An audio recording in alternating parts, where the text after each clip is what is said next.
আসসালামু আলাইকুম ভিউয়ার্স, কেমন আছেন সবাই? আশা করছি সবাই ভালো আছেন। আমি আলহামদুলিল্লাহ ভালো আছি। তো নতুন আরেকটি ব্লগ নিয়ে চলে আসলাম আপনাদের মাঝে। তো সকালে ঘুম থেকে উঠেই বাড়িটাকে একদমই চেঞ্জ লাগছে। যেহেতু উঠানে আবার নতুন করে মাটি ফেলা হচ্ছে। তো এগুলো কাজের লোক দিয়ে আর কি করা হচ্ছে। যাই হোক, দেখে ভালোই লাগছিল। আমি বেলকনিতে বসে সেইগুলো দেখছিলাম। তো সকালের নাস্তাটা করে বেলকনিতেই কিছুক্ষণ বসে থাকি। তো গতকালও ভিডিও আপলোড করতে পারিনি শরীর অসুস্থ থাকার কারণে। তো হয়তোবা আপনারাও বুঝতে পারতেছেন। যাই হোক, আমার ভয়েস শুনে। তো ইদানিং ঠান্ডা জ্বরে অবস্থা মা ছেলে দুজনেরই খারাপ। তো ছেলের শরীরটা এখনও পুরোপুরিভাবে সুস্থ হয়নি। রাত হলে জ্বর যেন তার শরীর থেকে যায়ই না, এরকম একটা অবস্থা। মানে ওর শরীরের তাপে আমার শরীর একদমই অজরে ঘামতে থাকবে, এরকম একটা অবস্থা। তো সবাই দোয়া করবেন যেন আমার ছেলের শরীরটা তাড়াতাড়ি সুস্থ হয়ে যায়। তো মা নিজে কষ্ট করতে রাজি আছি, কিন্তু বাচ্চাদের কষ্ট দেখলে একদমই ভালো লাগে না। তো সেটা আমাদের প্রত্যেকটা মায়েরই। যাই হোক, তো যারা বাচ্চাদের নিয়ে এরকম অবস্থায় আছেন তারাই বুঝতে পারবেন আমার এই অবস্থাটা। তো ভিডিও দেখতে দেখতে যারা এই পর্যায়ে চলে এসেছেন, শুরুতে লাইক দিতে ভুলে গিয়েছেন, তারা অবশ্যই একটি লাইক দিয়ে ভিডিওটি কন্টিনিউ করবেন। আপনাদের একটি লাইক আমার ভিডিওটি অনেকজনের মাঝে পৌঁছে দিতে সাহায্য করবে। তো এদিকে আমি ঘরে ছড়িয়ে ছিটিয়ে থাকা শুকনো কাপড়গুলো আর কি নিয়ে বসেছি ভাঁজ করতে। সাথে ছোট ভাইও ছিল, সেও আমাকে হেল্প করছে। তো এই গরমের মধ্যে কিন্তু কাপড়গুলো যখন ছড়িয়ে ছিটিয়ে থাকে তখন যেন গরমটা আরও বেশি বেড়ে যায়। যাই হোক, ঘরটা যত পরিপাটি করে রাখা যায়, যত খোলামেলা থাকে ততই কিন্তু ভালো লাগে। আর এখন যত দিন যাচ্ছে ততই কিন্তু গরম বাড়ছে। তো আমি এদিকে ছোট ভাইকে নিয়ে কাঁথা কাপড় থেকে শুরু করে বোরকা সব কিছুই আর কি গুছিয়ে নিয়েছিলাম। তো বেড কাপড়ও ছিল। তো এখানে আপনারা দেখতেই পারতেছেন কতগুলো কাপড় নিয়ে বসেছি। তো প্রত্যেক দিনই এরকমভাবে ধুতে হয়, আবার সেগুলো শুকালে ভাঁজ করে নিতে হয়। তো আমার মা সেগুলো ধুয়ে নেই। তো এরপর আমরা বোনেরা মিলে সেগুলো গুছিয়ে রাখি। তো আজকে একটু বেশি ছিল, যেহেতু বেড কাভার থেকে শুরু করে সব কিছুই আনাচে কানাচে যা কিছু ছিল মা সব কিছুই ধুয়ে নিয়েছে। তো সেই জন্য আর রোদ এত তাপমাত্রাটা বেশি, রোদের তাপমাত্রা কি বলবো, 2 ঘন্টা দিলেই একদম শুকিয়ে ভাজা ভাজা হয়ে যায়। তো এই রোদের মধ্যে কিন্তু বেশিক্ষণ সময় ধরে যদি কাপড় দিয়ে থাকি তাহলে কিন্তু কাপড়ের কালারও নষ্ট হয়ে যাবে। তো সেজন্য বেশিক্ষণ রাখাও যায় না, শুকিয়ে গেলে আবার সাথে সাথে সেগুলো নিয়ে আসতে হয়।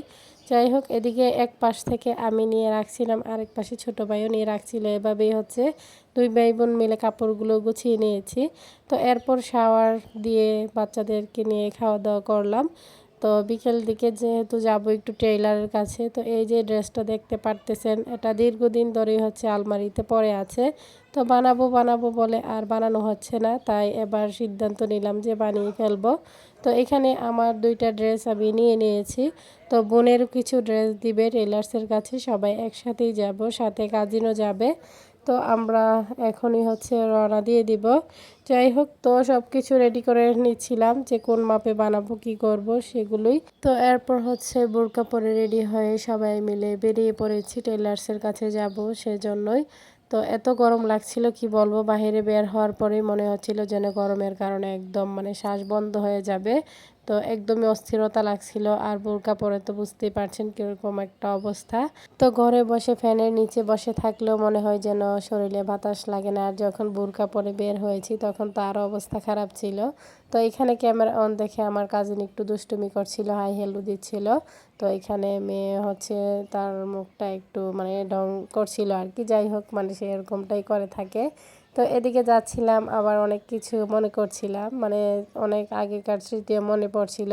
যেহেতু এই রাস্তাটা দিয়ে আমরা হাই স্কুলে যাইতাম, তখন এই রাস্তাটাই শুধু জমিই ছিল। তো এখন কিন্তু মানুষ বাড়িঘর করেও সেগুলোকে একদম পরিপূর্ণ করে দিচ্ছে। যাই হোক, কিছুদিন গেলে আরও বাড়িঘর হয়ে যাবে, তখন আর দেখতে তেমন একটা ভালো লাগবে না। এখন তো খোলামেলা একটা পরিবেশ আছে। তো গ্রামে যত খোলামেলা থাকে ততই কিন্তু ভালো লাগে, সবুজ মাঠ ঘাট সব কিছু দেখতেই। তো সবার কাছে আমার ছোট্ট একটি রিকোয়েস্ট, কেউ স্কিপ করবেন না, পুরো ভিডিওটি দেখে নেবেন। ভিডিওর কোনো অংশ দেখে যদি আপনাদের একটু ভালো লেগে থাকে, লাইক কমেন্ট শেয়ার করে দিবেন। আমার ছোট্ট চ্যানেলটিকে সাবস্ক্রাইব করে বেল আইকনটি বাজিয়ে দিবেন। যারা নতুন ভিউয়ার্সরা জয়েন হয়েছেন তাদের কাছে যদি আমার ভিডিওর কোনো অংশ দেখে একটু ভালো লেগে থাকে, সাবস্ক্রাইব করে পাশে থাকবেন। তো এরপর আমরা চলে এসেছি টেইলার্সের কাছে। আর টেইলার্স যেহেতু আমাদের এলাকারই, আমাদের দাদাই হয়, তো পরিচিত, তো ওনার কাছে হচ্ছে মন খুলে সব কিছু সুন্দরভাবে বুঝিয়ে বলা যায়। আর ওনার বানানোটা অনেক সুন্দর হয়, তো সেই জন্য আমরা ওনার কাছেই হচ্ছে সবগুলো কাপড় বানাই, যখনই বানাই না কেন। তো এখানে বোন হচ্ছে তার ড্রেসটা আগে বুঝিয়ে দিতেছিল, সবারটা তো একসাথে বললে বুঝবে না, তো সেই জন্য একজন একজন করে আর কি বুঝিয়ে দেওয়া হচ্ছে। তো এরপর আমার ড্রেসগুলো হচ্ছে বুঝিয়ে দিব, তো এভাবে আর কি বুঝিয়ে হচ্ছে দিচ্ছিলাম। তো এখানে পাশে মেয়ে হচ্ছে দাঁড়িয়ে একটু বিরক্ত ফিল করছিল, তো ওর হচ্ছে কোনো কিছু কেনাকাটা মানে করতেই হবে বাজারে আসলে। তো পরে হচ্ছে ওকে ওর পছন্দের মতো বাবল আর হচ্ছে আইসক্রিম চকোমিন এগুলোই কিনে দিয়েছে।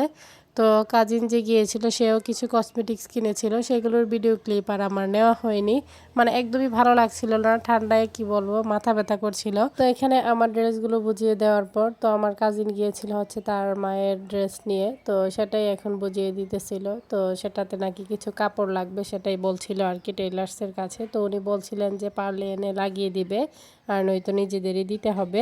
যাই হোক, পরে আমরা বাসায় ফিরে আসি। তো সন্ধ্যায় মনে হলো একটু মুড়ি মাখা করি, যেহেতু গরুর মাংসের ঝোল দিয়ে ইচ্ছে হলো, তো সেই জন্য লেবু শসা তাছাড়া পেঁয়াজ সেগুলো দিয়ে আর কি একটু মুড়ি মাখা করে নিলাম, সেটাই বসে বসে খাচ্ছিলাম দুই বোন মিলে।